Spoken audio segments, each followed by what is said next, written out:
Are you struggling for consistency in your sim racing? Does your iRating look like a roller coaster? If so, we have good news for you. The way to get more consistent is to first understand what you're doing differently than the professionals. And VRS is the answer. With our competitive subscription, you will have the telemetry, setups, tutorials, and everything else you need to fully analyze your driving. Our data packs and the ability to compare your driving with the best in the world will show you exactly where to adjust your inputs, change your driving line, and shave seconds off of your lap times. And our powerful and precise Direct Force Pro wheelbase and precision pedals are being used by some of the world's best drivers. All these champions agree that VRS hardware is not just the best on the market, it's also priced well below the competition. So if you're looking to upgrade to direct drive and the best pedals in sim racing, VRS is your answer. If you want to get better, get faster,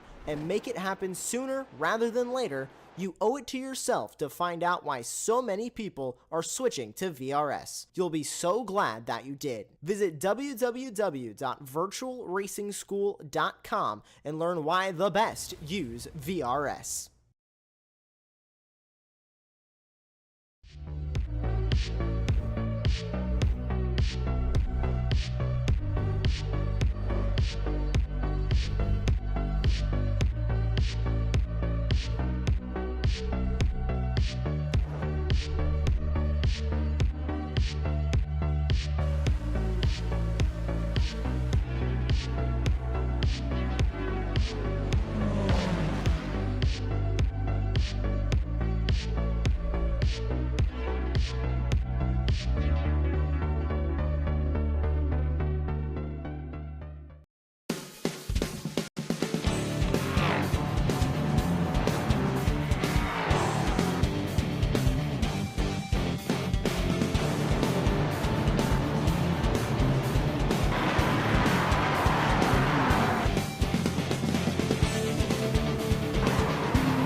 Thanks for joining us tonight. It's round number 7 of the Extreme Motorsports Ricmotech miniMite Sports Car Challenge, where some of the best LMP3 and GT4 racers will do battle here on Apex Racing TV.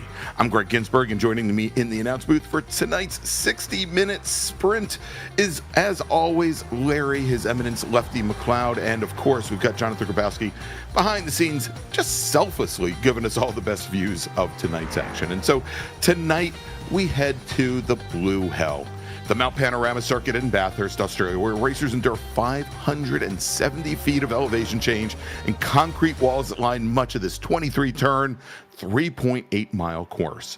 Corner to corner, it's one of the most challenging road courses in the world, upside down or right side up. And when asked about Mount Panorama, former Trans Am champion and Rolex 24 winner Gar Robinson once said, "If you look at Virginia International Raceway and turn it into a street course and then added walls, kangaroos, and Tim Tams, that's Bathurst." And so welcome to New South Wales Lefty for the event on the schedule that I've been waiting for all season. Not just because I could mention Tim Tams. Anytime you can drop that reference, you're good to go. And if you can get a Vegemite in while we're at it, why not? Throw a little Foster's in, and yes, we are climbing the mountain up I had shrimp and back down. fried rice and not on the Barbie tonight, by the way. Yes, we'll be climbing that famous mountain there at Bathurst for a whopping 70, or just not 75, it's just 60 minutes actually here tonight. Not even doing the 75. We'll just got to survive 60. And when I say survive, that's what this place is about. If you're watching in, maybe you're watching your friends, your family, or just catching Apex TV here on a Monday evening U.S. time, and you're not that familiar with this track, let's just say 3/4 of it is straight as an arrow with a couple of 90s. The other quarter is up and back down. It's like the most wicked high-speed mountain climb and descend you could ever imagine. And our drivers will get to do it about every minute and a half or so. Exactly. For an hour. So well, I was going to say, Larry, let's follow birthday boy Eric Violette through this portion of the course that is, as he starts to roll down the hill, that it becomes such a challenge here. Perfect, John. I wanted to see the through the windshield here. Yes, having driven in the sim only, unfortunately not for reals, a lot of laps around this place, I can tell you this braking point right here is one of the hardest things you'll ever do. You've got to hug that wall to get on the throttle because now you're on essentially the longest wide open throttle stretch of the track or the second longest down this hill. Everything is critical as you go across the top of the mountain. But then you get to this and it's just this country drive between the farmers' fields essentially and along the country roads, just straight as an arrow, a little bit of sloping hill. This place is treacherous, but this part gets boring, but this is where all the passing happens, going in here as we head down to the Chase, the famous chicane, and past the famous hotel. So very amazing track, but it is treacherous. And well, we've got 25 or so drivers entered. Let's see how many we still have running an hour after green flag. Indeed. And so, Larry, we actually have in the chat tonight Sarah Violet here watching hubby. I guess, now that he's a year older and not necessarily a year wiser, I guess just making sure that he's got his meds and his blood pressure doesn't run too high. Anyway, we're on board right now with Zach DeLeva. He is our GT4 AM points leader right now. And I figure we'll point it out now as we're just about 10 minutes into qualifying, Larry, where we give our racers 4 attempts to set their fastest flying lap here at Bathurst to set the grid for tonight's race. Zach DeLeva, like all of our GT4, well, we'll go, that's okay. We'll go back to him in a minute. There we go. There's Zach. Like all of our GT4 AM drivers, they have the green number boards on the sides of their cars. And apparently they've got, he's the oddball here. I was just saying, apparently they've got yellow mirrors, but that just matches them. There we go. There is Aaron Beaver. We'll use Aaron as the example because he's got green number boards on the side of his car and green end plates on his wings. Our GT4 Pro drivers, you can pick them out because they've got the red number boards like Mike Dam there in his Porsche. And then we've got, of course, our prototype cars as well. And it looks like some of us, me included, didn't load up our paints tonight. Yeah, we'll let John get the paint thing sorted out. So this is a little mixture there. But yeah, this here we are now, 10 minutes into qualifying, and hopefully everyone's got at least one clean lap in that didn't hit the wall going across the top of the mountain. And there you get a good shot of the one of our LMP3 drivers. Of course, Tyler King, currently second on the grid, just outside of that 2-minute barrier, with Kevin Carlisle, the only driver able to get under 2 minutes so far tonight. Indeed. And so, and very close running there with Dam and Violet. And, one of the things to look for tonight, Larry, is I think we're going to see very little, we'll see some passing, but there's some very limited places to pass, and it's going to make it very difficult for our LMP3 racers to find their way around the GT4 cars tonight. Speaking of which, and maybe probably the best person to talk to about how difficult it's going to be for our LMP3 racers, we've got Josh Vidal from Phantom Power Racing sitting in the green room waiting for us right now. Josh is currently running, I believe, second in LMP3 behind Tyler King, just ahead of Jeff Jacobs. And I know he's looking for a little redemption. I think he had finished third at every event so far this season, with the exception of Lime Rock 2 weeks ago. So let's hear from Josh. All right, Josh Vidal joining us here. Josh, you got your qualifying in. You're right now sitting on the outside of row 2. But let's talk a little bit about Bathurst and what it means to try and run one of these LMP3s up and down the mountain and try to weave between some GT4 traffic. What are you anticipating will be the theme tonight? Is it survival or something else? I mean, every week it's survival. I mean, especially our last race at that tiny Lime Rock track. I think it'll probably be survival, but there's going to be a lot more timing, especially on the run up on the mountain. I mean, if we come up to a bunch of GT4s, it's going to be whoever passes those GT4s before the first few turns of going uphill. Because I don't know if you guys saw, but during practice and a few days ago, I mean, it's just so hard. I mean, there's certain spots, but if you don't time it right, you're just ending up in the wall and you're taking out GT4s, and it's just not a good look. Yeah, I think that's what we're all fearing for. We know how things went at Lime Rock, but at least there's more space here lengthwise than what we had at Lime Rock. Lime Rock just seemed like you're constantly turning right and always a car in front of you. Here, at least there are some straightaways to breathe, as it will. But things could get interesting. We were talking about the standings of the points right now with a couple of rounds to go. You're sitting there in third, but kind of in the middle there, chasing down Tyler and Kevin out in front of you. You think are you going to be watching those guys and trying to stick with them, especially on the opening laps? I mean, I'll try my best from row 2, but those two are just so fast. If one doesn't win, then the other one wins. It goes back and forth, and every time I've almost had a chance, they're just so fast. I don't know what else to say. They're just so fast, those two. Yeah, but as we know, anything can certainly happen here on Monday nights, and often it does. So we're looking forward to that. But when we got a few extra seconds here, I'd like to ask you a little bit about maybe what do you do with your time outside of sim racing when you're not here practicing for a track like this? I go to actual races. Like I sometimes go to the NASCAR races that come here about twice a year. I'll sometimes go do go-karts. Just car stuff, or I'll just work on my car or like car meets and stuff. Just simple car stuff. Yeah, and you're out west, is that? Mm-hmm. Yep. Okay. Arizona based. Okay. All right. Well, at least it's still a nice springtime there, I'm sure. So in the summertime, what else is there to do when it's 114 to sit inside on the sim rig? Yep. That's pretty much it. All right. Well, anybody want to give any special mentions to here before we get things started? Yeah, just a quick shout out to Phantom Power Racing, to all the guys that helped me out with like tunes and practicing. And yeah, that's about it. Thank you. All right. Well, good luck tonight. Maybe if we got a chance, we'll be able to talk to you in 60 minutes. We'll see. All right, everybody, there you go. Josh Vidal from Phantom Power Racing, one of our LMP3 racers, and he's going to be heading to the grid now. And where he is, everybody's getting all lined up. Tell you what, I've been taking the prototypes the last couple of weeks in all the different series. Why don't you take a hand, and I'll run down the GT cars. All right. Well, starting on the pole tonight, the only driver to crack that 2-minute barrier here in qualifying from SimCity Racing, our points leader, Kevin Carlisle, on the outside of row 1. This will be a fun battle, I'm sure. Aerokinetics racer Tyler King. On row 2, on the inside of row 2, it's our SCCA Foundation driver, Jeff Jacobs, and then alongside, of course, our pre-race interviewee, HSR Phantom Racing's Josh Vidal. On row 3, on the inside from the Close Enough crew, Chad Sebrin. And then we've got on the outside, Russ Ruddick from Flying Tortoise Motorsport. All right, as we move over to our GT racers on the pole this evening from Orion Race Team, in his Porsche Cayman, it's going to be Mike Dam.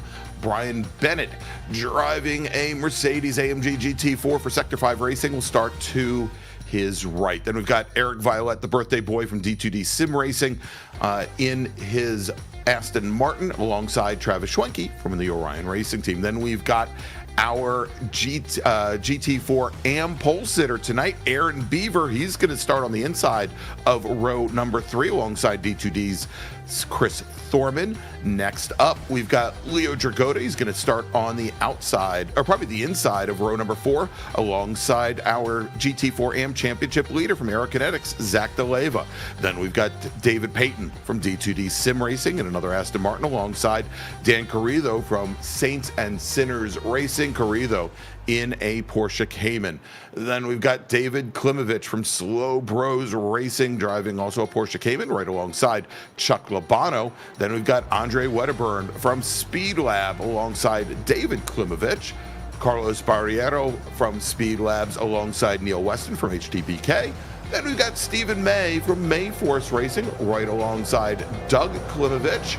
And then rounding out the field, we've got Greg Brockway from Frito Sport, Robert Brist from RFC, and then we've got Sector 5 Racing's Jim Pfeiffer, who did not set a qualifying time. I believe our LMP3 racers have already taken the green flag, and they're making their run now down towards and past Hell Corner up to Griffin's Bend. Our GT4 racers now get the green flag, and they're underway as well as they start the run, make the run down into turn number 1 into Hell Corner, the appropriately named difficult corner there, 90-degree turn, and they're going to make the run up the mountain straight to Griffin's Bend and then start running up the hill, up the mountain, just to come back down again. Moving over to the inside there to cover. Yeah, I was going to say, it was a good start for there. Jeff Jacobs initially in the LMP3s, but while we've got a shot here of the GT4s, Eric Violette was pushing Mike Dam down the straight as they took the green flag, trying to get himself ahead of Bennett there in second.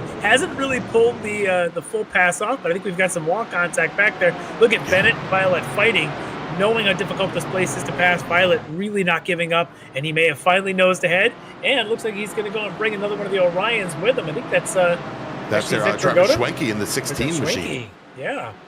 Yeah, indeed, as they make the hill, and now coming down the hill, there is our interview guest, Josh Vidal, in the number 26 machine. Looks like and he's got Jeff Jacobs directly behind. A little bit of brake lockup from Tyler King just ahead. Jacobs was ahead as they had made the first hill corner down the first straightaway. It looks like now Josh Vidal's gone ahead and gotten that position. But look at this now. Carlisle just one time on cold tires over the top of the mountain, 2.9 second advantage. Wow. Already. And so Carlisle took the win in what was a very tightly contested race at Lime Rock 2 weeks ago. Tyler King finished second. Jeff Jacobs finished third. Bobby Childs, who my understanding is that he's homesick this evening. Sorry, Stubby. He finished fourth, with Marlon Jones finishing fifth. And Josh Vidal, like I said, his first round of the season where he did not finish in third place, actually finished up the race at look at this though. Zach DeLeva and Dan Carito having a bit of a battle here, going to the chase and looking, shoving down the inside. Chuck Labano going to try and make it. Zig doesn't. Yeah, DeLeva looks like he's able to hold him off, but Carito does get past both of them. This will be an interesting little battle. Look at the train now forming behind them. All the way, you got Aaron Beaver, David Payton, David Klimovich, and Michael Klimovich kind of in this train. Yeah, great run there. Great pass by Dan Carrillo. Now, again, Carrillo's one of our pro racers. You can pick that out. He's got the red mirrors on the car and the red number board. Zach DeLeva, though, having gotten around our former pole sitter in the AM class, is your new leader in AM. Chuck Labano's second. Aaron Beaver third. All right, well, looks like Josh Vidal's gotten in a second because an issue happened with Tyler King. This is the replay of King now. Yep, as he comes up to the tight corner on the way up the mountain. There it is, a bit of a spin. And a little brush of the wall there. We'll see if that didn't look like it did all that much damage, but it certainly could affect the handling of the car. Should mention here that Carlisle currently your points leader after 6 rounds. Spins again, actually, it looks like. Just coming back down the mountain. And now he might have gotten some help there from Jeff Jacobs. We're going to catch a quick replay on this one. So this is the Forest Elbow he's coming up to now, because he comes down the mountain a little bit through the dip and then to Forest Elbow here. Loses the back end by himself. Jacobs actually kind of says, hey, can I help me get going again? Yeah, got him back underway. Push. Yeah, that doesn't look like he's driving very straight. He's got some damage. He needs to repair. So we've got our first victim heading to the pits here. That's right. And so I was going to say that Carlisle currently leading the championship with King. Only 14 points back, but that may change here after this evening, as Josh Vidal sitting third in the championship, 19 points back from King. And I guess, Larry, I think the challenge for a lot of the racers here is, as far as setting the car up, do you set the car up for these incredibly long straights? Or do you dial in more wing? Do you dial in more downforce to help you come down the mountain? We may be seeing that right here in the GT4 battle between Eric Violette, who we just saw take the lead over Mike Dam, and I'm wondering perhaps he's actually using a little less wing, a little less aero. Not that there's a ton on a GT4 car, because he got by that Porsche pretty easily, and now it's the 2 Orion Porsches behind him with Mike Dam, pole sitter, and with Travis Schwenke behind. Violet, though, very aggressive here on these opening laps. We'll keep an eye on him to see if he's able to hold that position going down the front straight, the mountain straight here, as they head once again towards the mountain itself. A little bit of bump draft, I suspect, coming from Mike Dam. Yeah, maybe just trying to I mean, you don't expect him to try and push the leader away from his own teammate, from Travis Schwenke, but, let Violet know that he's there. he may be also worried about behind them. He had the front row sitter, Brian Bennett, now sitting back and forth. So they may be thinking, we have to stay in line to get ahead of Bennett and make this a 3-car race as we get into it instead of bringing it up into a 4th, potentially 5th. Chris Thorman sitting there in 5th right now, not far out of this either. Yeah, and according to Eric Violet, Thorman was running almost identical times to him over the week in practice. Speaking of it just being practice, Larry, this week Kevin Carlisle was your fastest driver in practice. Fastest lap time for him, a 1:59.1, which is about just about a second and a half faster than fastest race lap so far. And then we had Brian Bennett from Sector 5. He was the fastest of the GT4 racers in practice, was clicking off mid-213s. And also about a second faster than what we've seen so far from race pace in the GT4s. Yeah, I'm wondering if Bennett's is maybe on a cold tire issue. Needs to get the thing warmed up before he picks up that pace. Here he is, about a second back from Travis Schwenke, and then from Mike Dam in front. So Bennett maybe just thinking, okay, I had a rough opening lap, gave up these positions, but it's going to come back to him. So keep your eye on Bennett as things develop. And if things go well for him, he may be bringing Chris Thorman with him into a 5-car train with Violet Dam and Schwenke just kind of bunched up there in front of him. All right, looks like Leo Dragota may have just had a small little issue. Let's see if we can pick this up. Makes his run down towards the chase.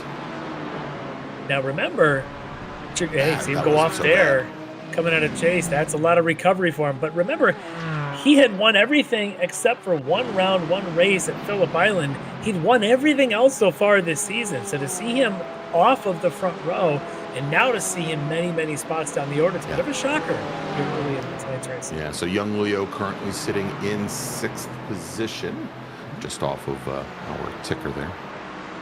A good little battle going on here. You've got the camera is actually looking at David Klimovich right there in that black Porsche, chasing down one of the, I think that's one of the D2Ds, Invictus Temerarios. Yep, David Payton, and then Aaron Beaver with Chuck Labano at the front of this train in his Mercedes.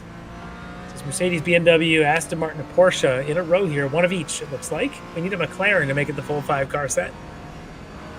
Wedderburn and Stephen May and Carlos Barrero in McLarens tonight. And Larry, we've had our 2 Orion teammates swap positions here, whether it was intentional or not.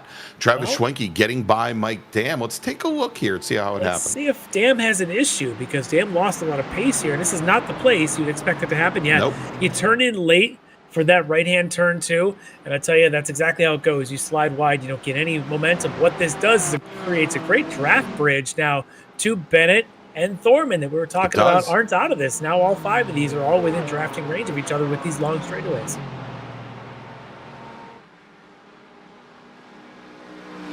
That's exactly how Bennett wanted it to go, was to get the pole sitter now right in front of him.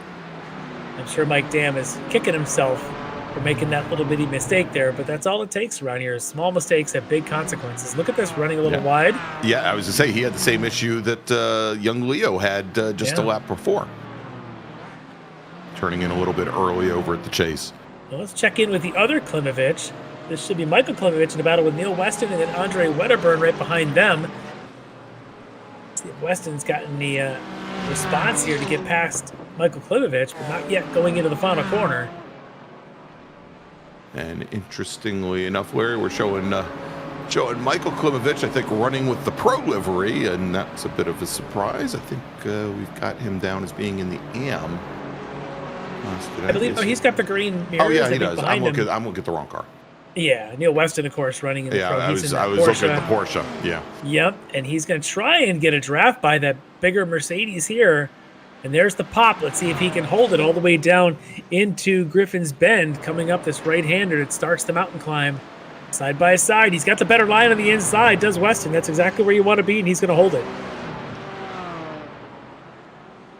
And I think the front of Michael Klimovich's Mercedes has had some minor damage, I think maybe from the opening. That corner, actually, on the opening lap, I think he may have rubbed the wall. He's got a little blinky going on. We go on board Wedderburn.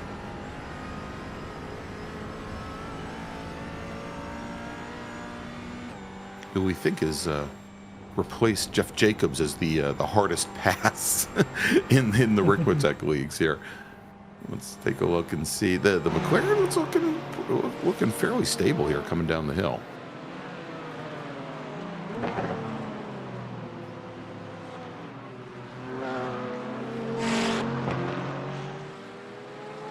Yeah, that Porsche though, Weston there. Different class, of course, but Weston, pretty good run here over the mountain once he was able to get by these guys.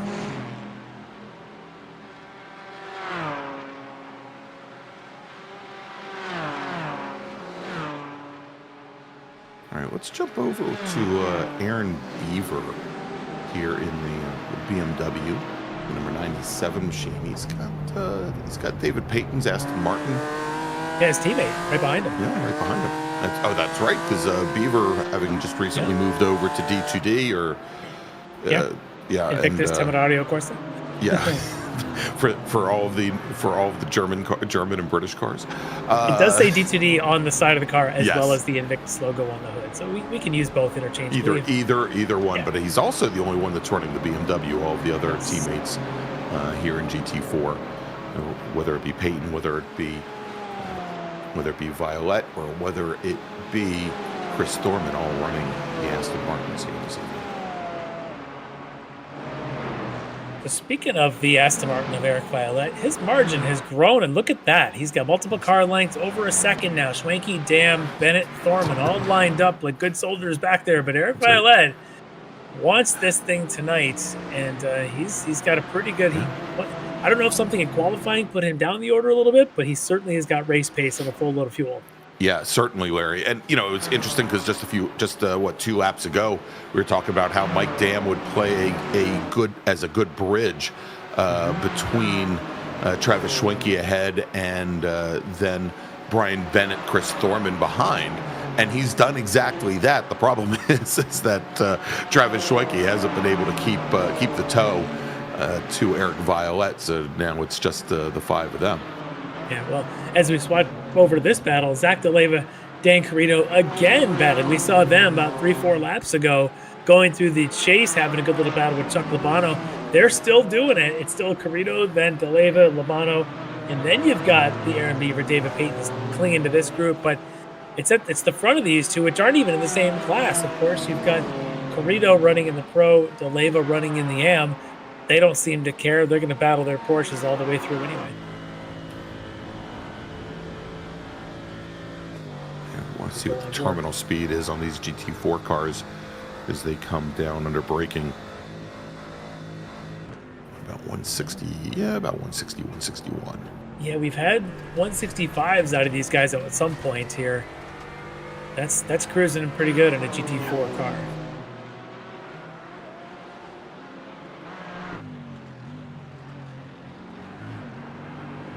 All right, as they come through Murray's Corner, through the final corner, onto the short front straight here, the main straight. Yeah, they call it the main, but it's the shortest of the 3 main straightaways. But it is the main straight, start, finish line, pit lane, and all. And so with 6 laps complete in 7 now for our LMP3 drivers, who are just about to come up onto the back of our GT4 traffic, I believe.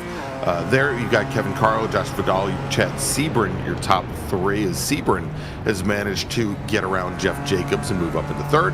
In GT4, it's Violet, Schwenke, and Dam in Pro, DeLeva, Labano, and Aaron Beaver in AM. We got a lot of action going on in this group here. Carrito now able to put some daylight between he and the rest, but DeLeva and Labano in a pretty good battle. Labano looked like maybe he was going to try something. Just didn't for a work. moment. Yeah. And he's got Aaron Beaver, who was our pole sitter in AM, sitting right there as well. Yeah, these are the kind of battles at this track that often end in tears, what I've seen in the sim racing, because all it takes is the first one to rub a wall and the rest have nowhere to go because it's blocked track. So you're trusting the car in front of you to make and hit their marks, not rub a wall, put themselves in harm's way. So that's where Labano is, in the middle of this 5-car train, just hoping that Zach DeLeva could do it cleanly. Yeah, I was just to say, I thought, speaking I had of seen rubber a balls. bunch of tire smoke or something up, and that was Josh Vidal, our interview guest tonight from HSR Phantom Racing. Let's take a look. Yeah, he had been running in second. He's going to And try and we make a said there pass. might be- Oh, that is not good. He touched. That's Stephen May. And we said, Larry, that we thought that there might be a number of poor interactions between the two different classes tonight, and First that's one. example number one. Oh, and Zaleva's off. Remember, he was leading that train. That's Aaron Beaver right next to him. Labano's still behind him. Carrito maybe is finally pulled clear of this, but Zaleva had some kind of issue, maybe at the chase. All right, let's take a look as they came down the hill. I would assume it's going to be the chase. Yep, here they come. He's got Labano, the Canadian, right behind him. Labano takes a quick look to the inside. And just Zaleva doesn't make the corner. Yeah, I was going to say, just didn't get the braking done in time, Larry. And I guess when you're doing 160 plus miles an hour, there's the opportunity for that to happen. And so probably served a penalty there, slowed the other ones down behind him. Let's take a look at this, though, as Chad Sebring, Josh Vidal getting past Chad Sebring. Of course, Vidal had the incident. I suspect that's under investigation, the incident between Stephen May and Josh Vidal. I would expect that to be the case. All right, let's jump back to GT4 action. This is now the battle for third. We've got Mike Dam, we've got Travis Schwenke, Mike Dam, and then right behind Dam, Brian Bennett, Chris Thorman, running second through fifth in GT4 Pro. As they seem to have lost Leo Dragota. Dragota, we saw that he had trouble down at the chase a couple laps ago, but Larry, he's now fallen almost 5 seconds back from this group here that we're watching. Yeah, he's running it's a touch slower. It's not really significant, but it's about a tenth or two per lap slower than the group in front of him. For example, Mike Dam's last lap is a 14.57. Leo Dragota's a 14.69. And if you look down this group, the slowest of the group, as they ebb and flow and accordion in the laps, the slowest was a 14.7, but the fastest is a 14.2, which tells me generally this pack is slightly moving faster than Leo Dragota. Could be one of those weeks. Maybe the track isn't working for him. Maybe his setup's not working. Maybe he didn't, maybe he had homework this week and see a big project to work on. Exactly. And couldn't get to the sim in time, but maybe they were playing dodgeball at gym today or something. I don't know. little street hockey game came up. I don't know. Homecoming. But he's not out of this yet, but he is about 5 seconds back from this pack. We've got a camera on here, as you can see. Schwenke, Dam, Bennett, Thorman, but almost 3 seconds now up the road as Eric Violet leading this class. As LMP3, Kevin Carlisle trying to go on by politely. Good job there.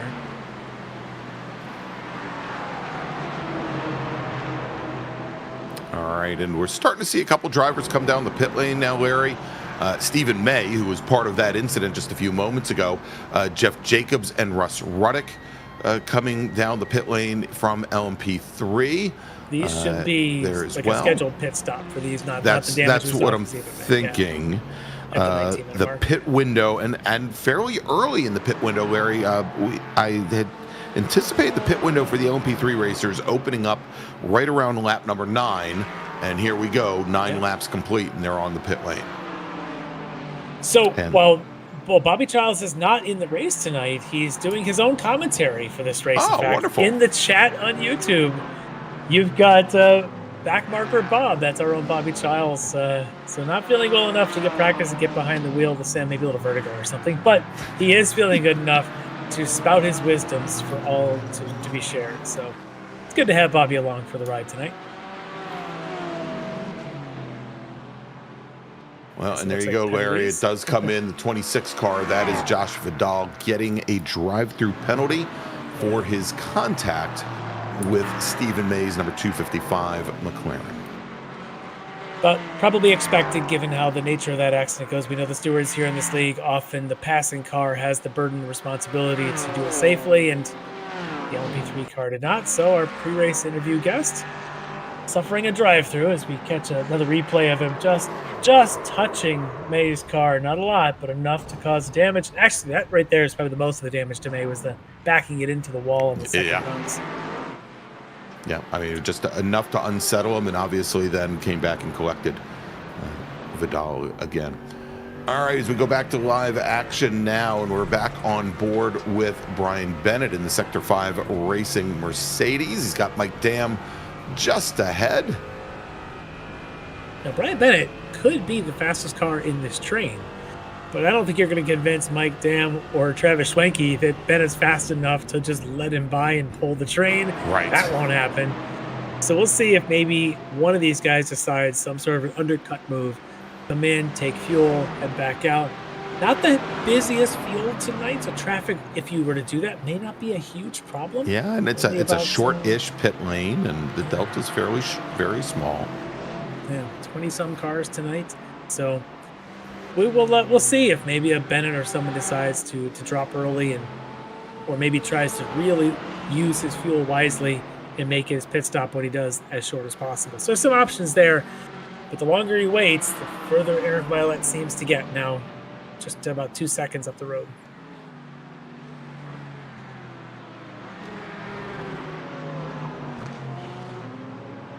Oh, great camera shots here. Yeah, I absolutely love this. And notice here is as Dam took a whole bunch of curb going down through the S's. And the curbing here doesn't seem to upset the GT4 cars all that much. Yeah.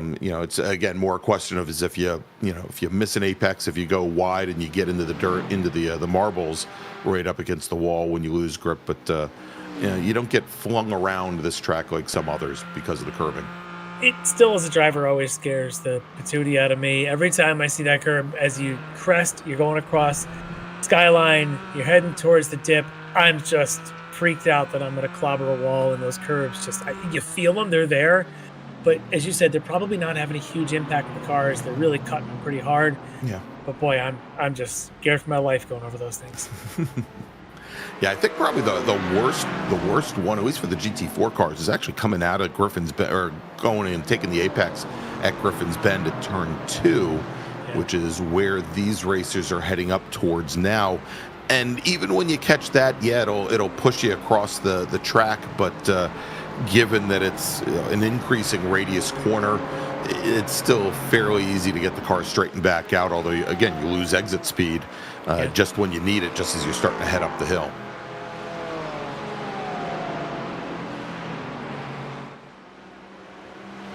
This train still, they're just packed in, slipstreaming, trying to get closer. They've gotten it from almost 3 seconds a few laps ago down to closer to 2. Some of that could be traffic aided, as maybe an Olympic 3 goes by. Somebody slows down a little more than the others to let them through. That may be the only chance I think this Schwenke, Dam, Bennett, Thorman train has to catch an Eric Violet. We know that Eric, when he's in his groove, he's tough to beat. And right now, he and that Aston are in a pretty good rhythm on this track. Oh, a little bit wide there for Mike Dam. It's going to give some separation to Schwenke. And then Schwenke runs wide at that first apex at the dip.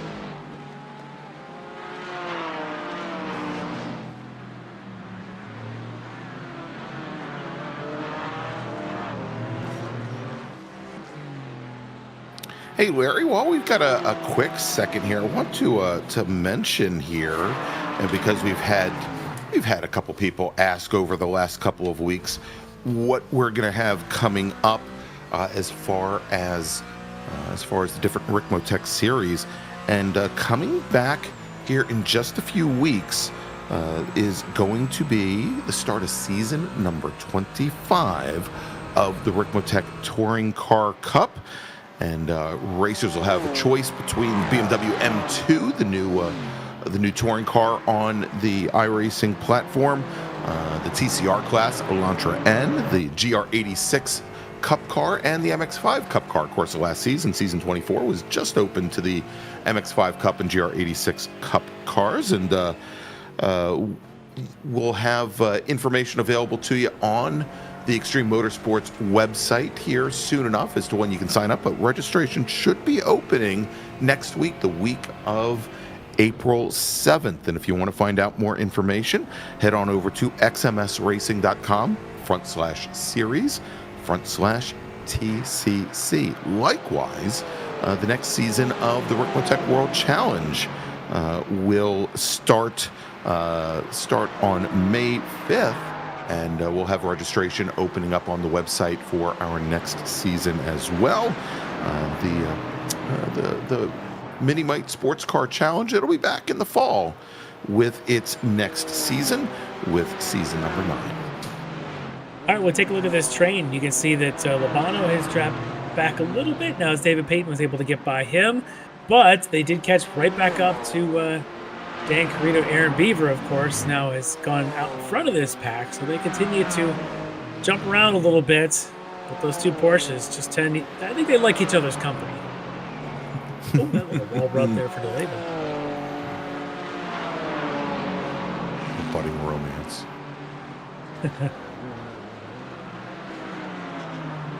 By the way, guys, so that's not the way the romance is going to work out. Nope, well. Not so at the all. Spinning car is Dan Carrito. Zach DeLeva has the evidence on the front of his car that looks a lot like the paint from Dan Carrito's car, and then behind them, things are still beginning to regather. But let's take a look at this. And Larry, I was just going to ask what the odds were on BetXMS for how this was going to end up between these two racers. Well, you know, it's betting that someone's going to go home in tears. So right now, that's Dan Carrito, who then is just trying to stay out of the way of a Klimovich and a Jeff Jacobs that just came through. And there's a movie somewhere that they did this. But yes, unfortunately for Dan Carrito. There might have also been a Benny Hill episode that they did that. There may have been. All right, so while that gathers things, and I'm sure that there will be stewards' reviews of all of that, let's take a look again at this train as Josh Vidal now comes through this train. I think Chad Sebring as well. And that's the Schwenke, Dam, Bennett, and Thorman train past turn 1. And shouldn't be a big surprise, but Zach DeLeva now coming down the pit lane. Yeah, he just checked up pretty hard going down the dipper. I think a little more than maybe was expected by Dan Carrito. And he's being joined by Dan Carrito, who's now coming down the pit lane as well. Clearly took a little bit longer for him to make it there. He's got a lot more damage than DeLeva does. Yeah. And DeLeva may have just taken his regular fuel stop. You know what? And that's a smart thing to do, because if he has any significant damage, the sim will tell you, and you'll be immediately given optional repairs if you need to. So that's actually a good move, given the time of the race to try. It's not going to stop him from being the victim of a penalty, perhaps, should the stewards choose. But we'll see if they bring the raft down here shortly. Yeah, indeed. And, we did have the pit window for the GT4 cars open up right around lap 9. Should be open through lap 18 or thereabouts. And, we're about 3 laps into that window now. Yeah. So Bobby in the chat is creating new rules here in XMS and for the Ricmotech series. Rule number 1, you can't just drive through the car in front. I think that's Bobby's stating that that's actually a rule now. So it's a good thing he did, because I don't know before this if that was ever documented. You can't just drive through the car. And the other rule, don't Austin Powers it at the top of the mountain. I think that's a fair. That's more of a recommendation, a guideline, if you will. And there you go, Larry, the 33 machine. Zach DeLeva receiving a drive-through penalty for his contact there with Dan Carrito in the 320 machine. And Carrito there is still on the pit lane, obviously continuing to take repairs. Yep, as Zach DeLeva came out right behind Carlos Barrero in that Speed Lab McLaren. Let's see, he's still going to have to go through and serve that penalty anyway. So that'll change in a minute. Don't forget, over the LMP3 battle, Kevin Carlog continues to just crank laps out there. Now a 46-second margin over Chad Sebring, and Josh Vidal, who of course had his own drive-through, now working his way back up the timing tower there. Is 2.5 seconds behind Chad Sebring. And then, of course, another 46 seconds up the line is Kevin Carlog. Yeah, and again, I think probably one of the biggest stories there in LMP3 were the early race issues for Tyler King, as he appears now to have retired the car. Yep, that's a tough one to continue your evening when you loop it around like he had done, unfortunately. As, King was, I believe, other than Kevin Carlisle, our only other race winner in LMP3 this season, having taken 3 wins, and was running second in the championship tonight. Obviously, going to hurt him with having to use this race as a drop. And of course, he would have liked to have gotten that Lime Rock win as well 2 weeks ago. That wasn't going to be.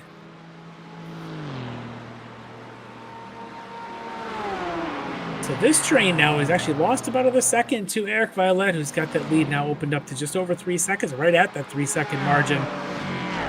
Still in the same order with these guys in second, Schwenke, third, Dam, fourth, Bennett, fifth, Stormont, and now 9 seconds back from them. Leo Dragota further and further down the order. Further adrift. Yeah. Although. All right, coming to the pit lane now, Mike Dam. Here we go. And I wondered if one of these cars in this train would do an off stop here to try and just shake things up a little bit.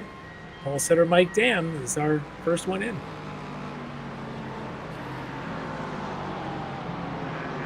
All right, so Eric Violette looks as though he's starting to stretch that lead back out a little bit, if only by a couple tenths, Larry, as it's now up to just about 3 seconds over Schwenke and Bennett. Obviously, it would have been like around 2.7 if Dam was still out there, but that's up from just a touch over 2.2. Yep, and you can see there. Earlier. Thank you, Johnny. He's got the ticker up there showing us lap to lap. It's a couple tenths each lap. 1 lap, it swings the other way. Could be some traffic things that they had to work through. But in general, Eric Violette's got a pretty good rhythm going here. Even there, as you saw Jeff Jacobs in the LMP3 come through, perfect timing, really, for Eric Violette that it happened just before break turn into turn 2, Andy Griffin's corner. So sometimes luck plays in your favor. We'll see how long that continues as we're past the halfway mark here in tonight's 1-hour race. All right, and so let's do this, Larry. I know we normally take our break at the top of the hour. Let's break a little bit early in the hopes that we pick up the pit stops for the majority of the field here. You are watching the Extreme Motorsports Ricmotech miniMite Sports Car Challenge here on Apex Racing TV, and we'll be right back. Ricmotech, high-performance sim racing equipment. Whether you're just looking to have fun, train for race day, or become a serious esports competitor, Ricmotech has you covered. Hundreds of name brand parts. Support from experts that love sim racing. Trusted by the pros. There's only one place to go, Ricmotech.com. The SCCA Foundation is a 501c3 organization serving as the charitable arm of the Sports Car Club of America. One of the programs partially funded by the foundation is the SCCA Academy, an online learning management system used to keep real-life racing track officials up to date on the highest standards of race safety and officiating. Through this program, the SCCA Foundation is supporting the future of the best trained corner workers and event officials in motorsport. You can support these efforts at www.sccafoundation.org.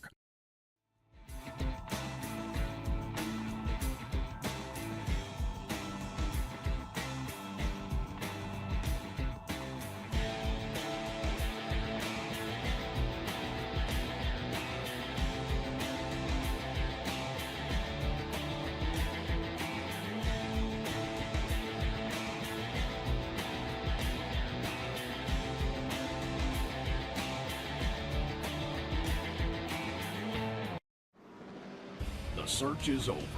The most comprehensive league scoring solution is here, with the ability for multi-level championships, custom incident tracking, post-race time penalties, support for heats, drop weeks display, multi-car team scoring, advanced web widgets, rookie championships, a custom paint system, and load those results in seconds.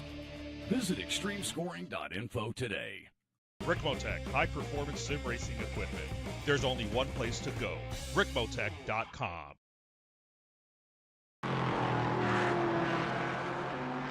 And welcome back to the Mount Panorama Circuit. It's Bathurst week here at the miniMite Sports Car Challenge on Apex Racing TV. I'm Greg Ginsburg, along with Larry Lefty McLeod, as we're on board or right here with Kevin Carlisle, our overall leader in the LMP3 class.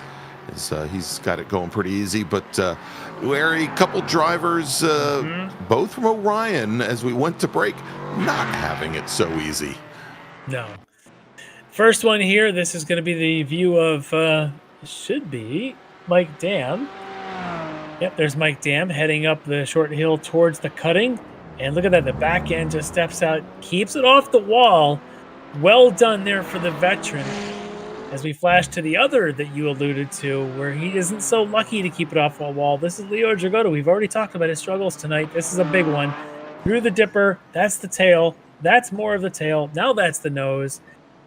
Just in case you wanted to make sure that both front and back of the car got equal billing. And somebody's walking down through the woods to go get the wing off that Porsche Cayman. Yes, as he comes down here, and the back end gets a little loose there, rub the wall, smack the wall, and at this point, he's just a ping pong down the chute. And backing up and getting out of the way for, looked like David Payton, I think, up and down the hill. Right, remember, that is our GT4 Pro points leader who has won all but one races in the 6 events coming into tonight.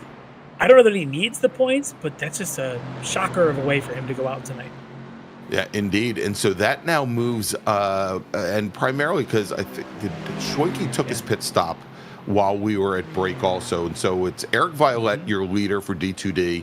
Chris Thorman now moves up into second position. Here's why. This is a replay of Thorman going around Brian Bennett.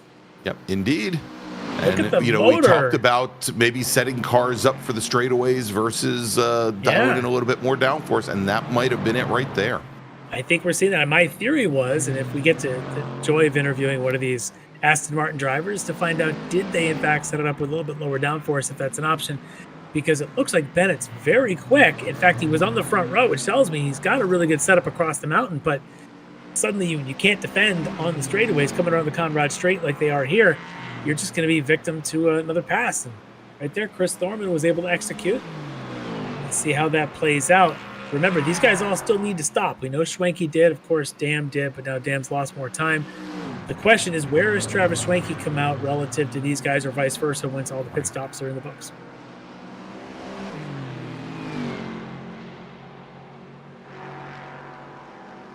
All right, it also appears that Robert Brisk was one of our first AM drivers to pit in, Larry, and he's back out.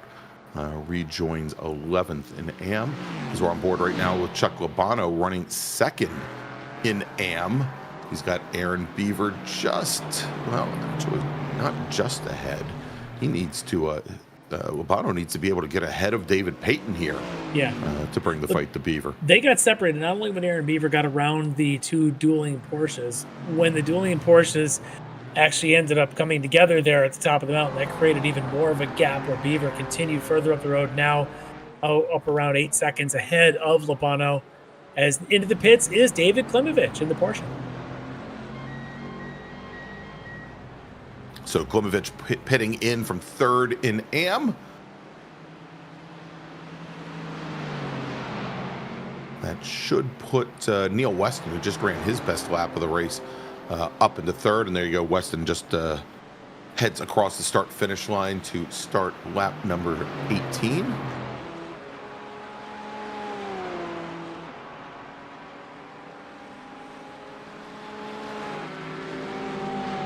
Wait for these guys to do their pit cycles. None of the big players of the front pack yet in the AMs have. In fact, the only AM that has stopped might be David Klimovich, who's on his way out of the pits right now. And there's Michael Klimovich going down the main straight. Should be awfully close to a David Klimovich any second now.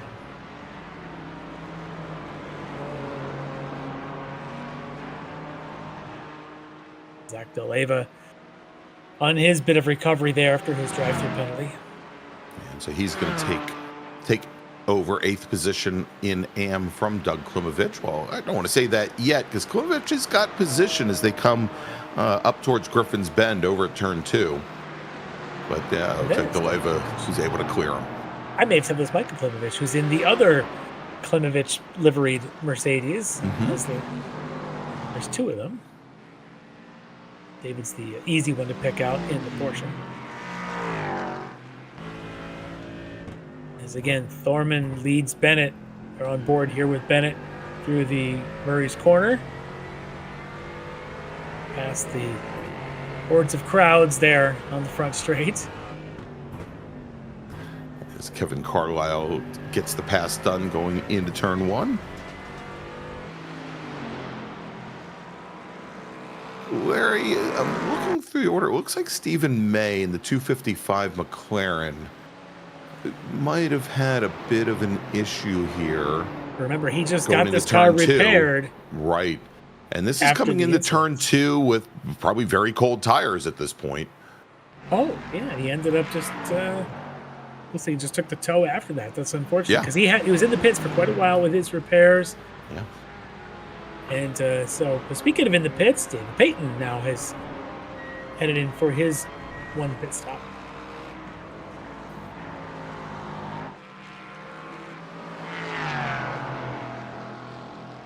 Carlisle now, just flying. Just reset fast lap at a 159.29. As I mentioned in practice this week, he was down as low as a 151.10. So, you watch this as we go on board with him, where he's got big swaths of this track where he has absolutely no traffic to contend with whatsoever, and he can just put pedal down. Watching that onboard and having driven my share of laps around this place, it is so treacherous to go essentially wall to wall, all the way from the skyline down the hill towards the Forest Elbow, the last corner before you get onto the straightaway, and watching him do that with apparent ease. But I can tell you, 45-second lead, it doesn't mean anything because he knows he still has to make another, we'll call it like 9 laps or so in the next 18 minutes to get around here, and it's 9 more times he has to execute that flawlessly. And in a car that's this fast with no ABS, trying to make that Forest Elbow every time perfect is really difficult. Yes. He's shown just pure expertise tonight in his ability to do that, but it's going to be fun to watch, see if he can do it just 9 more times. But Eric Violette, your leader from GT4 in the pits. Yeah, and Chris Thorman and Brian Bennett both following him in as well, Larry. As I said that the pit window would probably extend out to lap 19, maybe 20 if they were doing a little bit of fuel savings, and here you go. They've just completed lap 19. Yep, so they are in, and I'm really surprised. Bennett struggled there a bit. Thorman got around him. Looks like Thorman, if it depends on how their pit stops actually go, could end up holding that position. So, but meanwhile, and Larry, we also have Aaron Beaver and Chuck Labano pitting in now from the lead in AM. That should be everybody that I think in the GT4 is now having completed their stops. Everyone except Michael Klimovich, the only driver I'm showing not as having taken service. I suspect he'll be in a second as he's finishing a lap there. As pulling out of the pits is one Eric Violette, flashing his lights with glee on the mountain straight. They say it's your birthday.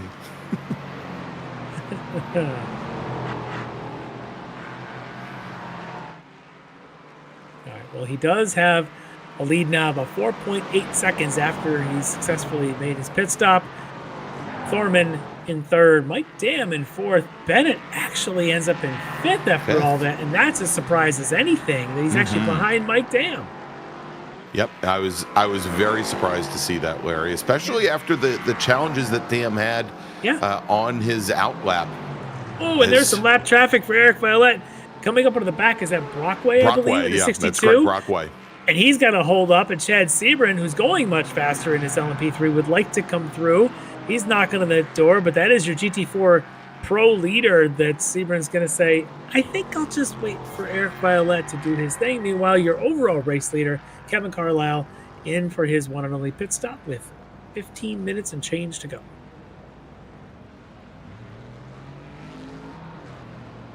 Well, toss out all the change, Larry. It is 15 minutes remaining here for round number 7 of the Ricmotech miniMite Sports Car Challenge.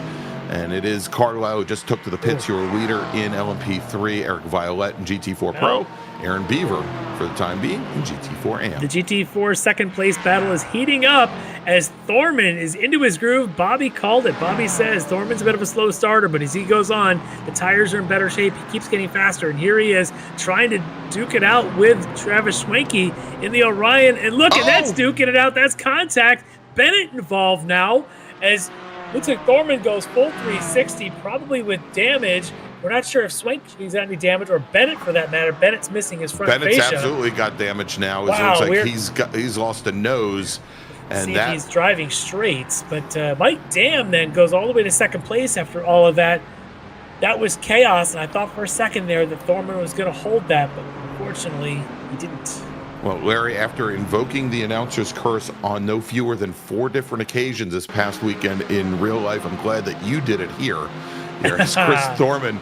It looked as though he maybe had the move made as he managed to keep it driver's right, but dropped the wheel, came right across into Travis Schwenke, and ended up collecting Brian Bennett as well. And I think the lucky man here, absolutely Mike Dam, who escaped almost everything from 4th. Yeah, that really got lucky there, the way that went, and able to avoid the sliding. And as we're on board here with Bennett, you'll watch how he just gets caught in the melee. Really had nothing to do with this, but where's he going to go? There's an Aston Martin in his way. Yeah, it was a rapidly closing window. Mike Dam was able to get through it, and Bennett tried to follow Dam through, and it just closed on him. Yeah, it really, the way Thorman, they both made the corner. They both made the left turn there at that chicane. Thorman's right side got up onto the curbing over there, and the car just snapped on him, backed over into Schwenke. Schwenke and Bennett, likely, they've obviously got some kind of facial damage. So the question is whether there's anything underneath that's got a alignment issue or whatnot. But they're battling. Battle for 3rd and 4th going on. Oh, I feel terrible for Thorman. He was having such a good run. They made that pass earlier on Bennett. Pit stops were done. He was making the pass on Schwenke, one of the front runners historically in this series, and just things go wrong. All it takes is get over the other side of one curb, and night is over. Night is over, and we'll see. Larry, I'd be very surprised if that did not bring on a penalty for him, as Chad Sebring now brings his Dallara, or probably his Ligier, down the pit lane. He is the last of the LMP3 racers to pit. Bobby in the chat declaring Chris's syndrome for his accident as the run's good, shoot myself in the foot-itis. So apparently full diagnosis there from Dr. Bobby. All right, real quick, Larry, as we do have less than 15 minutes left, I wanted to just quickly recap where we stand on the points with our 3 different classes. We've talked about LMP3, I think, a number of times already tonight, where Kevin Carlisle was leading Tyler King and Josh Vidal coming into the evening with 33 points separating our top 3 racers. Kevin Carlisle up by 14 points here, and again, all of our racers can drop one of their races, this being round number 7. Not many more opportunities to move up through the order. If we look at GT4 AM, Chuck Labano comes into the evening, or probably Chuck Labano took the win at Lime Rock, and also comes into the evening as your championship leader. Only 2 points separating him from Carlos Pereiro from Speed Lab, with Zach DeLeva sitting 3rd in the championship there. Labano with 2 wins. Barrero with 2 wins, DeLeva with 3 wins, and a little bit further down in the order there, Michael Klimovich, and I think this was during the twin races at Long Beach. Michael Klimovich coming away with the win. And if we look over at GT4 Pro, you said it, we had Leo Dragota taking the win 2 weeks ago at Lime Rock, and he comes into the evening as your championship leader, 28-point advantage over Eric Violette, our current leader here at Bathurst. Mike Dam 2nd in the championship Another 53 points in arrears of Violet with Dan Corrido. Only a single point back from there. And actually, it's real tight, Larry, for fourth right now. As we mentioned, Corrido only a single point back from Dam. 3 points back to Travis Schwenke, and then another 7 points back to Mariano Barrios. And Barrios, though, not here this evening. And we know that Corrido had his issues. The car's repaired, he's running, but obviously a couple laps down, so there's not going to be his night. Here as we go on board with Bennett, across the skyline, decides to pull off to the park and take some scenic shots. Unfortunately, it's in the middle of a race. Oh, I guess I got to keep going again. That's also not a good spectator spot. But he does continue down the hill with what looks like a Josh Vidal screaming behind him. Still looks better than a BMW M4, but still. As we check in with our GT4 leader, Eric Violet, whose lead is now just under 4.5 seconds to Mike Dam. And again, if you're Mike Dam, you got to be thinking to yourself, what if I hadn't made that mistake here at the cutting after my pit stop? Because we know we lost a couple seconds there. Well, and it was two mistakes on the same lap. So where would he be if he doesn't make those mistakes? Right now, he's not thinking about that. He's actually probably thinking, I got 9 minutes. How do I catch this pesky Aston Martin? Well, as the graphic was up there a second ago, he's doing it by chipping away bit by bit, a couple tenths every lap. As Dam now continues, he's got what looks like a Chad Sebring, I think, maybe behind him, or I think that is. Yeah, I believe that's Sebring right behind. Dam now plummeting down the hill controlled-wise through the forest elbow. I hate this corner. It is such a hard corner to drive. One of the things that for me makes it so difficult, and it goes by so quickly, it's hard to see, is all of the Falcon tire signage that's there. There is almost like a 5 or 6 foot extension that the wall actually rises up right at the apex, so you can't see through the corner. This is for position. This is Chad Sebring, Josh Vidal for third. Little up and under move there for Vidal, trying to get around Sebring as they're going to go side by side to Murray's corner here. The final corner of a lap. And Sebring Vidal breaks on the inside. Has the position going in, but doesn't get a good drive off as the car gets really tied up there. Not a terrible problem. For now. A little bit of a brake issue there, it looked like, for Vidal. No ABS, a bit of lockup with no air in the front of the car. It looked like he was actually trying to set up Sebring to maybe get him down this straight with the draft going into turn 2. Unfortunately, that brake issue there at turn 1 is going to cost him a chance at this lap as they come up to some traffic. Oh, yeah, by the way, that's your GT4 leader, Violet, who's not going to yield for these guys. Not with a angry Mike Dam chasing him down. As he comes up to the cutting, and then we'll work our way through Quarry Corner, past Reed Park, Frog Hollow, Sullivan Park. Yep. All the parks. With very little recreation, yes.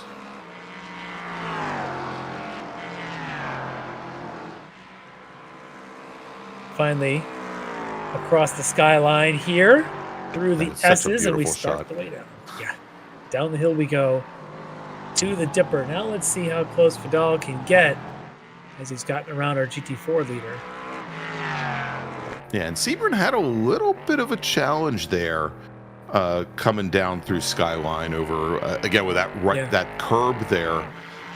Driver's right kind of shook the rear end of the car around, and it took him a couple seconds there to recover.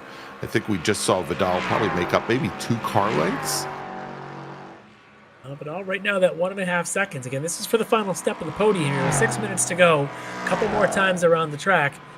We know that Vidal's been fast, but it's a mistake-filled night that's cost him positions. And right now, Jeff Jacobs running much cleaner. The only thing he's been involved with, I think, was when Tyler King had the spin on the opening lap. Yeah. It was Jeff Jacobs that punted him and tried to push him back going again. Since then, Jeff Jacobs has been essentially mistake-free, trying to hold the podium right now as our race leader, Kevin Carlisle, comes up in the back of some GT4 traffic, but he's not pressured, so he can do whatever he wants. There's Jeff Jacobs in his sparkling blue and orange livery while his Florida Gators are into the Final 4. Just got to throw that. He's got a Gator logo there on the side. And I'll mention my WMU Broncos are in the Frozen Four. That's follow right. College hockey, so go Broncos there. And Larry, we just saw Neil Weston in his GT4 and Porsche have some issues going up the hill. Let's take a look here. Oh, now coming down, coming out through McPhillamy Park. Well, we saw Brian Bennett do this earlier, but you got to hold your line on the right side. You can't come cutting across it for Neil Weston. It's going to ruin an otherwise reasonable night for him, but that car's got some problems.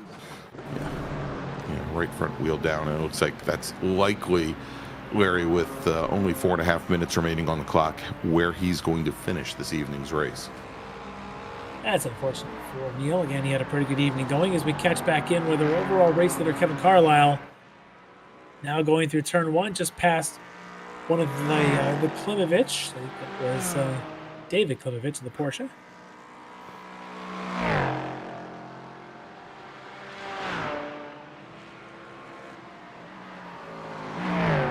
Just kind of cruising out there, and just with 4 minutes to go on the clock, a couple more times around as he's running this place, just over 2 minutes per clip. Likely has to go past start finish at least 2 more times. 2 more times. And then a third time as he grabs the checker, if he hopes that things work out.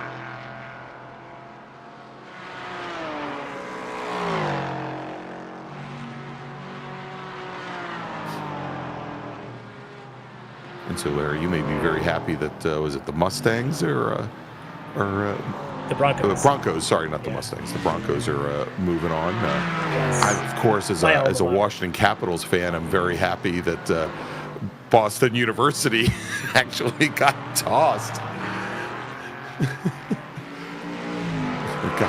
Ryan Leonard signed a contract today, and I'm sure he'll be playing against Boston tomorrow, playing against the Bruins tomorrow night.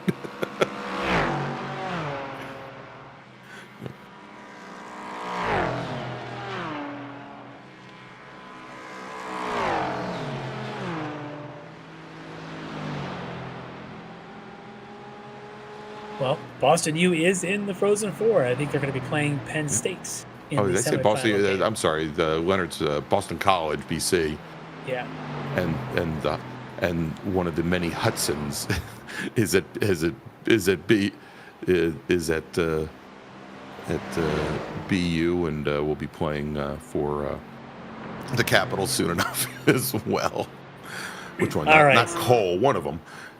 Yeah, they're like well, 800 Hudson brothers, according to pretty soon. Apex TV is going to start covering hockey on some sort of a EA a hockey, game console. NHL 25. All right, but until that happens, we will watch the end of this thing as Mike Dam has cut the GT4 lead down to under 4 seconds. He's just going to run out of time now with 58 minutes now.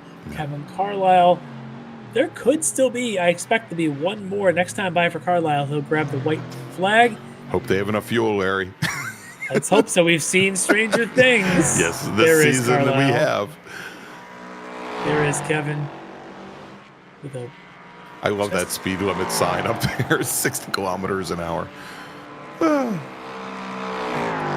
Got to watch your speed going up the mountain for sure. That's right.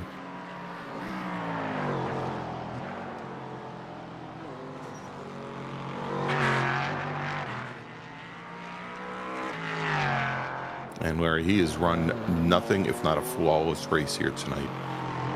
And again, he's been very, I think, blessed with having not much traffic to deal with, or at least not big clumps of traffic. By the time he started coming onto the back of the GT4 field here this evening, a lot of these racers had already spread out quite a bit. Well, given how calamity befell King on the opening lap, and then, of course, Vidal had his issues, had to take a drive-through. There's been something going on with the rest of the field. He's been afforded the ability to be patient with every traffic when he comes along to. Indeed. So here you can see he was able to be patient going around. I think that's Aaron Beaver. Aaron Beaver in the BMW, yep. Now he'll come onto the front straight, and there'll be a white flag in the air one more time around. Thank you, Barney. Barney's Australian cousin, Bruce.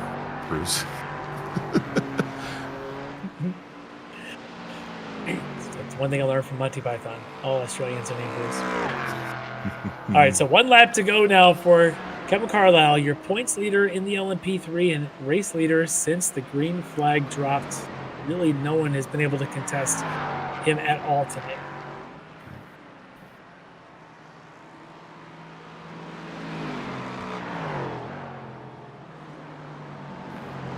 Bobby Childs in the chat lamenting not being here at Bathurst tonight. He thinks he could have just roundly beaten Kevin Carlisle.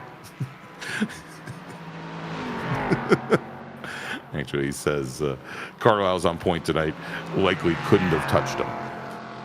Yeah, he's had all of it going in a good rhythm here for Carlisle tonight. Indeed. Bobby able to sit back and just appreciate the beauty of what Carlisle's put on tonight in this display. As he comes up on Brian Bennett, I don't think Kevin's going to do anything except hang back from Bennett and just take his time. One more straightaway to go. And then the chase, and then a couple of short runs to hopefully a checkered flag for Kevin Carlisle.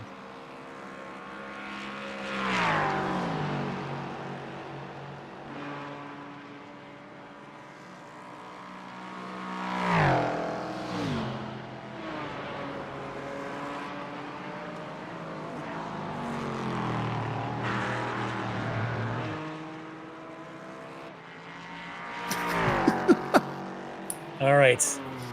One more quarter to go. Kevin Carlisle here at Bathurst. Yes. All right, there you go. With the checkered flag, Carlisle comes across the line. He takes the win. If you're prepared to sit and wait for about another minute, we should see Jeff Jacobs, who apparently is having some issues there on the last lap. Yes. And he's only Chad 6 Sebert seconds. about 7 seconds back. And it's closing quickly, so Jacobs did not get a good run there out of the elbow. He's dropping time. You can just see Sebert and watching that counter. I think he might be down on fuel, Larry. I think he's just trying to nurse it home at this point. And here comes Chad Sebert. Cut the corner and get there as straight as possible. You'll serve the penalty on the way. That's my and Larry Sebert's almanac. got about 25 miles an hour on him right now as they come out of the chase. Jeff's got enough.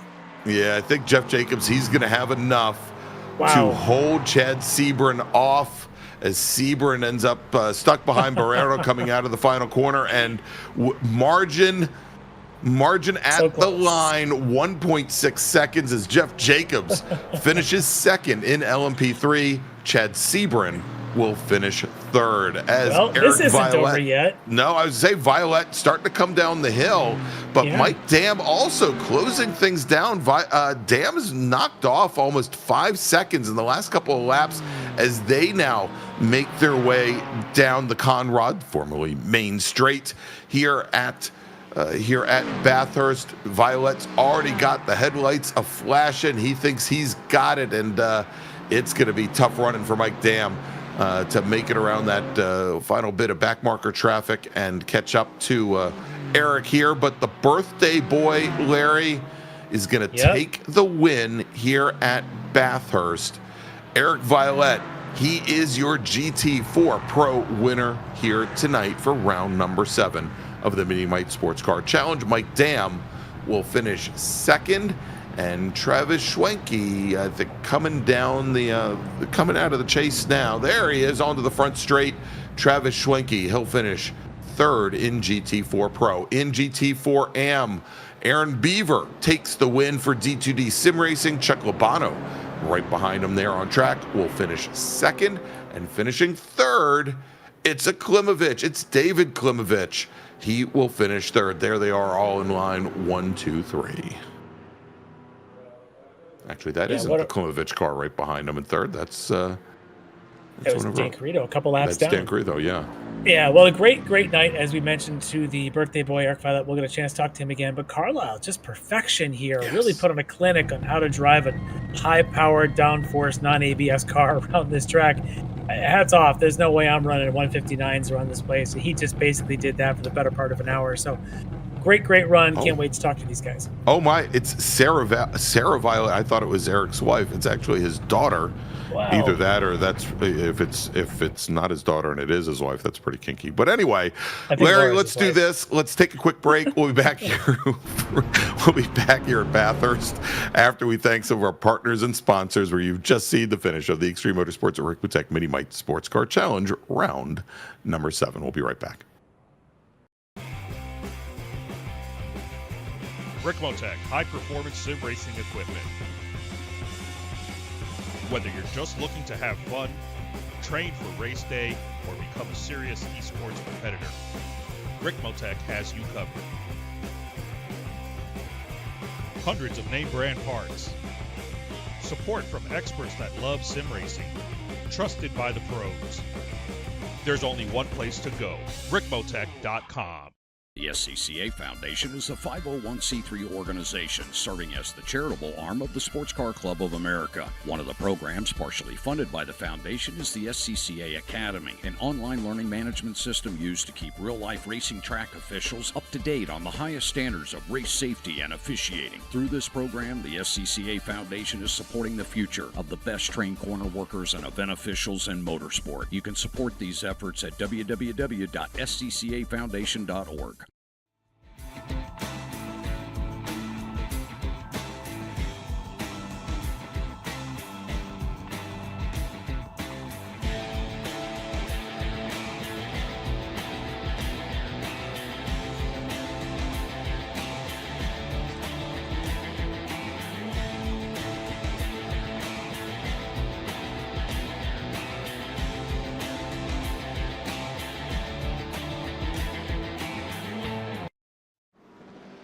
The search is over.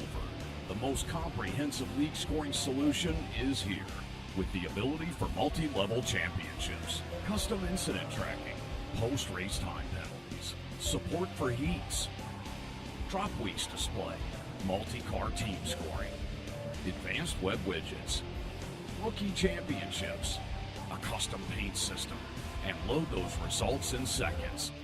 Visit extremescoring.info today.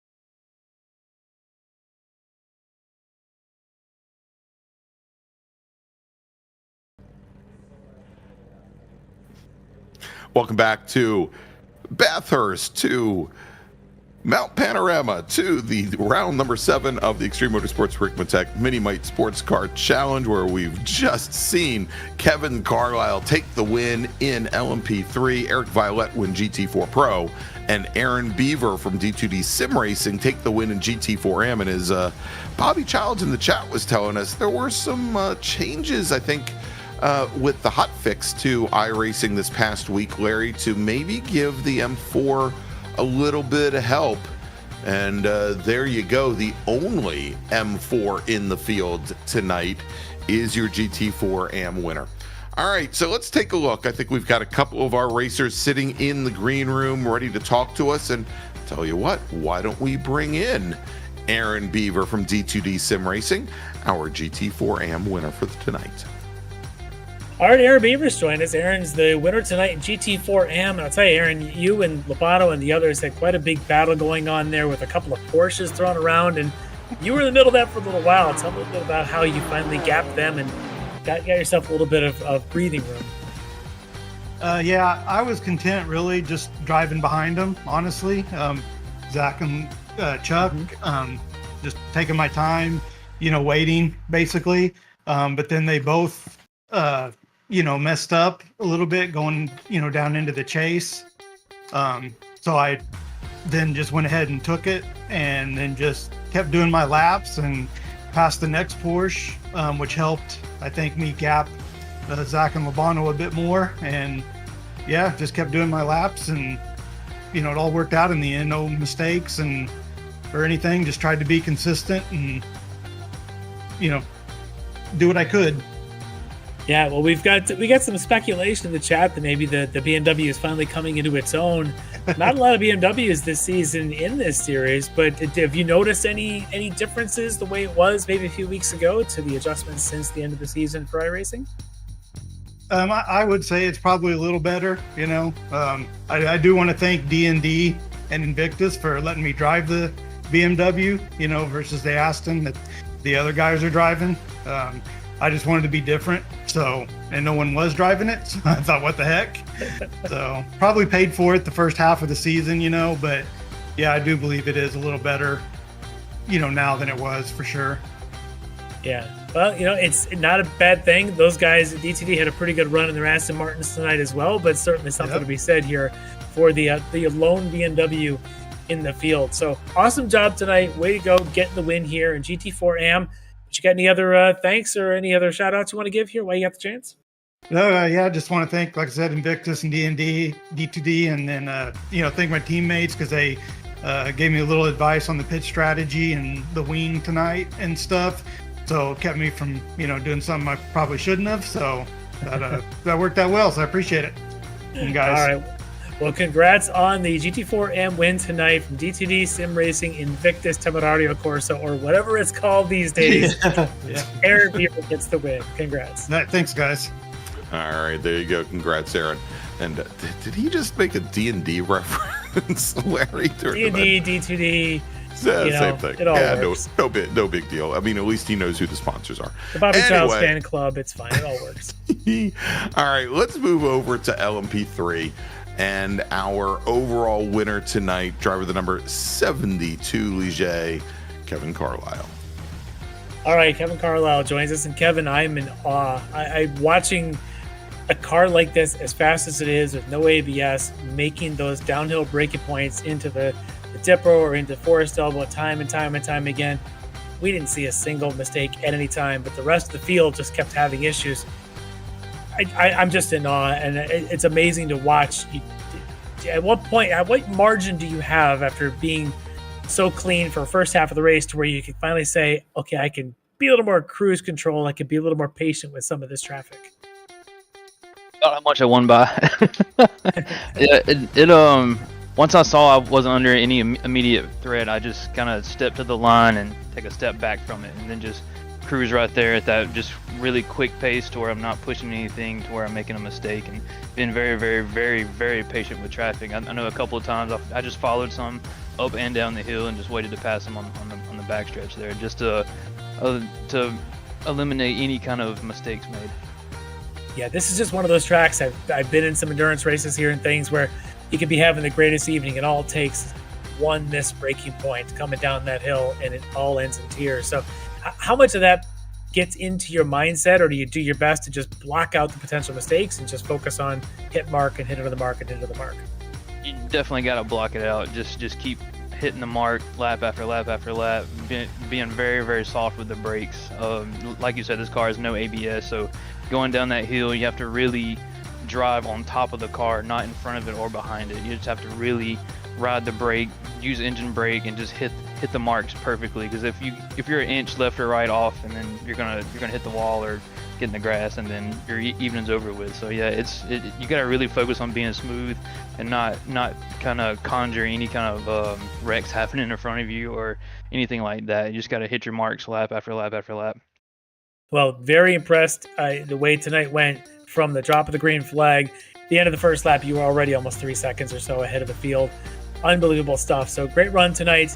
But I know you've got probably a pretty good team and some other friends and family helping you out. You probably want to give a shout out to.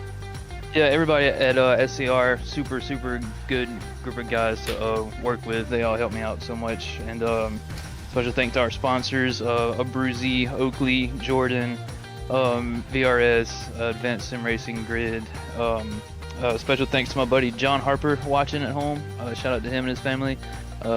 Thanks to everybody else watching, and thanks to you guys for putting on a good show. All right, well, congrats again. Overall victory here. Another one for you in the LMP3 class from SimCity Racing. It's Kevin Carlisle, your winner. Congrats. Thanks, guys. Larry, I just love that he always congratulates us on having a great show, and he hasn't heard us yet. Anyway. Little does he know. Little does he know. haven't said anything about his wife or daughters yet. Anyway,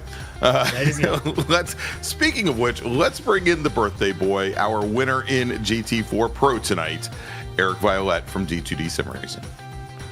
All right. Well, I've never seen a class just give a guy for his birthday a victory, but here it is. D2D Sim Racing's Eric Violette getting the win tonight. Eric, happy birthday. How did tonight go for you? Sweaty. Yeah, it was. I thought I might be able to qualify P1. I thought maybe Bennett was going to get me because he's really quick in practice. The one that shocked me was Mike, and I think I was sitting at second for a while, and I don't know if Bennett stopped and then requalified or something, because he was laying down laps, and all of a sudden, boink, at the end, he popped one in. I'm like, I thought he went out like same time as me, and all of a sudden he's P2, so I was a little bit shocked there, starting second row. So yeah, I just you can't really pass here, so I knew I had to like just survive the first lap and then pass as soon as I could.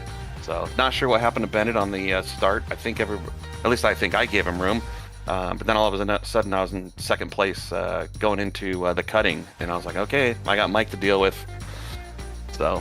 Yeah. Anyway. Yeah, we watched that opening lap as you get the chance to be alongside of Bennett. In fact, it almost looked like you were pushing Mike Dam as the flag went green for you to keep your position against Bennett. You get side by side in one, side by side in two, and it was finally the cutting where you slipped on through past Bennett. But then as you got your focus turned to Dam, it looked like the Aston just had an extra gear tonight. We saw it also with your teammates running in some battles that they were in. Did you guys a little bit trimmed out, little less wing maybe tonight than you had been running in previous weeks? It was actually we trimmed it out as the season went, and we tried doing a wing 2 here, which is one notch up, and it really didn't do anything for you. And I figured, you know what, I'll take a sacrifice a little bit on the straight line speed, because it wasn't terrible with a wing 3, but I'm like, if I can go through the mountain section and get 2/10, maybe 3/10 on the Orion guys, I figured I might be able to hold them off on the straights. I mean, that was the whole thing. I knew that they were going to eat me up on the straights, and that's pretty much what happened. I'd pull away on the basically from the cutting on, and then they'd catch me back up on the straights, until we're going back up the turn 2. Yeah. Well, we saw, I think your pass on Dam might have been on that straight into the chase. We also had seen Chris was making passes before his night ended prematurely, but the car, I don't know if it's a gearing thing or what, or maybe it's deep on the brakes that this car has, but it was some great ability to pass along the straightaways into the braking zones for you guys tonight. And really, team-wide, you guys had a pretty successful evening. Yeah, I mean, me with the win. Peyton had a solid P5 in his class. Aaron took the amateur win. So, I mean, I don't know what happened to Chris yet. And while we're talking about teammates, I got to shout out to Bobby. Hopefully he's feeling better. He's dealing with some stuff, and then he's had some stomach issues. So hopefully he's feeling better tonight. He's been in the chat all night, so at least his spirits are high. That's good. Yeah, I actually tested the Porsche as well. I was working with some other people, just kind of doing some driver assistance stuff. And driving that Porsche, yeah, the gearing is a little weird. Like the Aston, you have to lug it, but then you have to do an extra shift with the Porsche. And yeah, it just, I wasn't as fast just because I'm not as comfortable in the Porsche. But yeah, the Aston just, we put in a lot of practice too. I mean, Chris, David, and I spent a ton of time following each other, nose to tail, just to see because with the walls everywhere, if your marker is the wall for a break point or a turn in, and you can't see the wall, you gotta start. Some of the trees were my markers. I'm like, okay, aim for that tree, and then sure enough, the wall's like whoop, right there by my mirror. I'm like, man, I'm glad I know that that's my mark. And we did a lot of side by side. I mean, we went into all the turns on the flats, side by side. I'll do the inside, you do the outside, and we just kept doing that over and over and over. So that really paid off. I don't think I could have made that pass on Dam without working with Chris in that exact corner, doing the exact same thing. Yeah. Well, when you talk to Chris, you'll see that his night ended at the exit of that corner, but the entry and the apex were great side by side with Travis Schwenke, and then things didn't go well. But for you, everything seemed to go well for you tonight. You got that lead, and you kept building and building and building, and then you could just sort of manage your way towards the finish and take that checker flag. A big night where you needed that victory. a rough night for a lot of the competitors across Orion and the others. But for you, your birthday celebration got kicked off here pretty well, and you can apologize to your wife and daughter for anything that Greg may have said on air. I'll have to see. I'll definitely be watching it tonight. In my defense, I'm horrible with names, Eric. That's all I have to say. All right. Well, I'll give you the chance if you want to thank anybody. You definitely don't have to thank us. You shouldn't. But No, thank you the shouldn't others thank that me are more after important. Yeah, the folks that are important to the team. I'm always going to thank you guys. You missed, I think, only one broadcast or missed one race this season, and you were severely missed by everybody. So, thank you. Yeah, we love that these things are broadcast. It's really great. Friends and family can watch, the fans out there. So anyway, just have to thank you guys every time. But I'll make it real quick. So Extreme Motorsports, this is a great league. It's a blast. If anybody's watching this, you're not in the league, you want to race, this is the place to do it. Ricmotech, our main sponsor for the miniMite this series, and several others. It's great that Ricmotech's on board with this, and our team sponsor Invictus. So thank you everybody again for everybody who watches. I got to thank my wife. I'm not sure how you pronounce some names, but it's Laura, and my daughters Megan and Sarah. Just letting Daddy come out and play. I've got to be going to dinner in a few minutes, so I really appreciate it, guys. Thanks for the opportunity to bring me up here.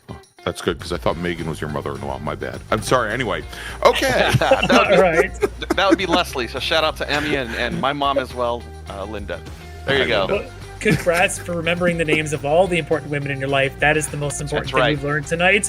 That's right. Greg, you got to remember that lesson. All right, Eric, I will. Maybe.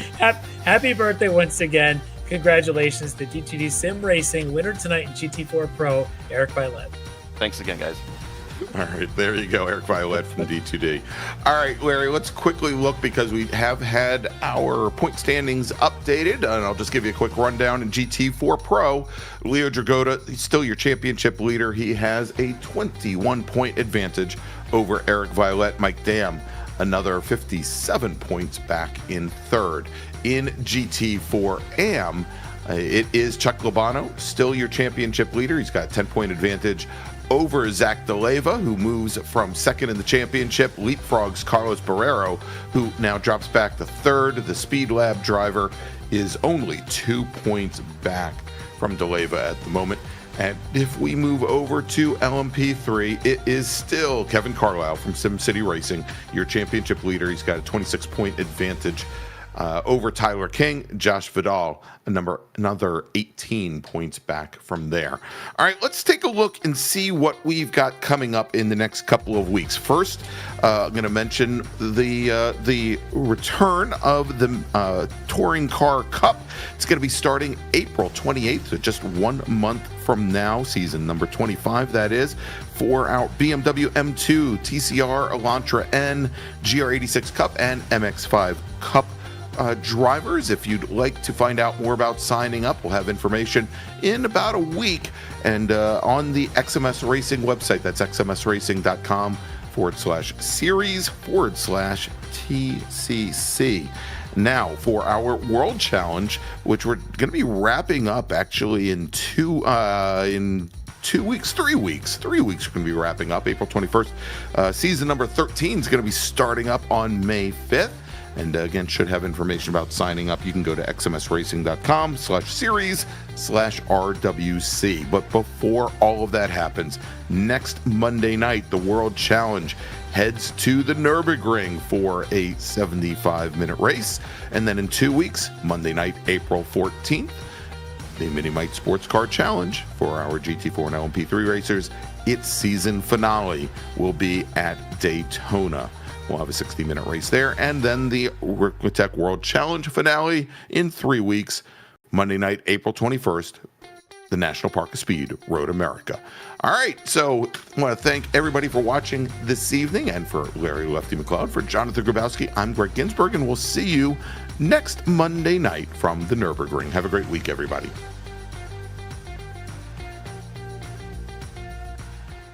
Ricmotech, high-performance sim racing equipment. There's only one place to go, ricmotech.com.